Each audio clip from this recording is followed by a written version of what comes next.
incontournable de nos soirées télé d'été sur France 3, cette course d'orientation lancée en 1996 n'aurait pas le même sel sans ses professionnels de l'ombre. Télé Loisirs vous fait découvrir les différents métiers qui se cachent derrière la carte au trésor. En 2018, la carte au trésor renaissait de ses cendres sur France 3 avec Cyril Ferraud aux manettes. Depuis, le jeu perdure avec le même principe, deux concurrents s'affrontent dans une course d'orientation au cœur d'une région française, pour accéder à un trésor d'une valeur de 5 000 €. C'est une émission compliquée à produire. Des contraintes comme des aléas météo peuvent nous obliger à tout changer au dernier moment, explique Pierre-Antoine Boucli, le producteur. Ils sont une quarantaine à œuvrer dans l'ombre de ce programme mythique.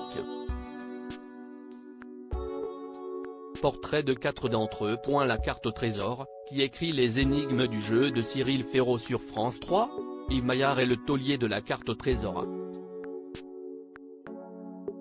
Sa plume affûtée et sa passion pour les jeux lui ont permis d'être choisi pour écrire les énigmes de l'émission pilote présentée par Sylvain Augier.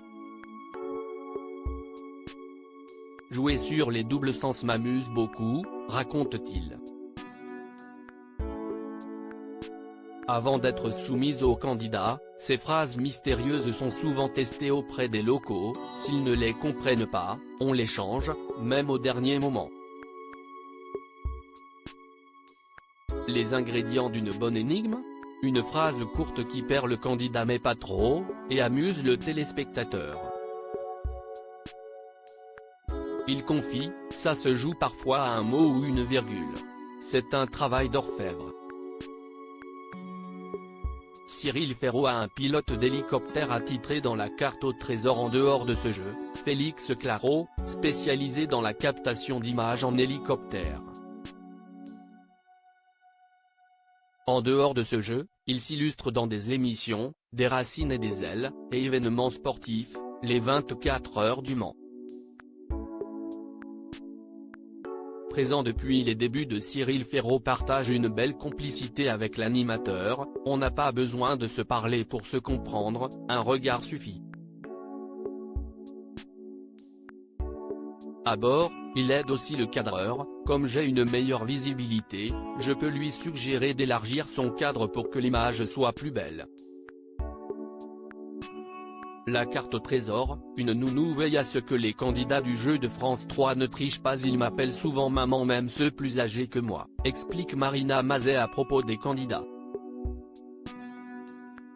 L'ancienne directrice de casting Attention à la marche, jeu présenté par Jean-Luc Reichmann sur TF1 de 2001 à 2010, est l'interlocutrice privilégiée des participants de leur sélection jusqu'au tournage.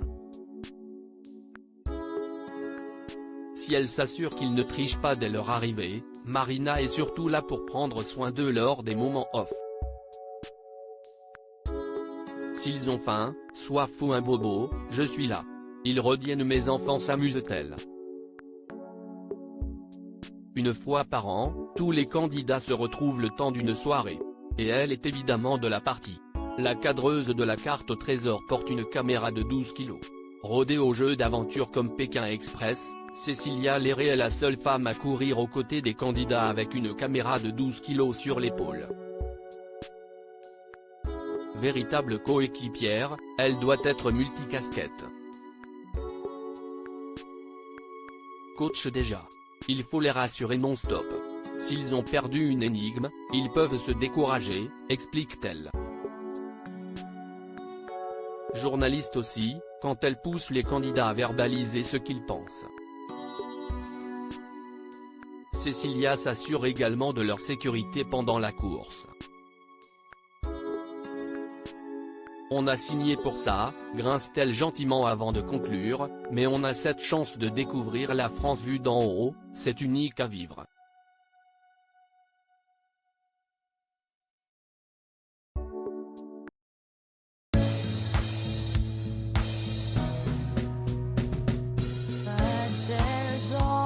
Times through the rough times